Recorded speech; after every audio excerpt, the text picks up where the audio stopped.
இந்த பையன் அவனை விட 7 வருஷம் அதிகமாக வயசு இருக்க பொண்ணை லவ் பண்ணுறான். அதுவும் இல்லாமல் அந்த பொண்ணுக்கு நிச்சயமான பையனோட சாப்பாட்டில் விஷம் வச்சிருப்பான். இதெல்லாம் தெரிஞ்ச அவனோட அம்மா அவனை பயங்கரமாக அடிக்கிறாங்க. இவங்ககிட்ட எவ்வளோ சொல்லியும் கேட்காததால இவனுக்கு மொட்டை அடித்து பரிகாரம் பண்ணுறாங்க.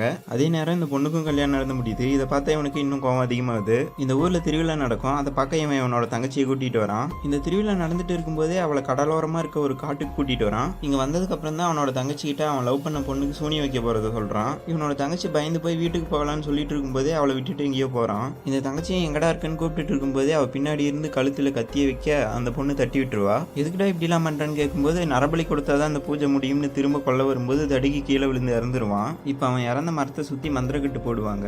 ஏன்னா பரிகாரம் பண்ணி மொட்டை அடிச்சு 10 நாளுக்குள்ளே இறந்தா பேய வருவாங்க. அதுக்காக தான் தடுக்க தான் மந்திரக்கட்டு. 50 வருஷத்துக்கு அப்புறம் இங்கே ஒரு ஃபேமிலியோட ஊருக்கு வருவான். அங்கே வீட்டில் சண்டை போட்டு கோவத்தோட இந்த காட்டுக்கு வர இந்த பேயை பார்த்து மிரண்டு போயிடுவான். அந்த நேரம் இவனோட பாட்டி வந்து கூட்டிகிட்டு போயிடுவாங்க. அப்படி கூட்டிகிட்டு போயிட்டு இருக்கும்போதே இந்த பேய் இவங்களை ஃபாலோ பண்ணிகிட்டே வந்து இவனோட பாட்டியை போட்டு தள்ளிடும்.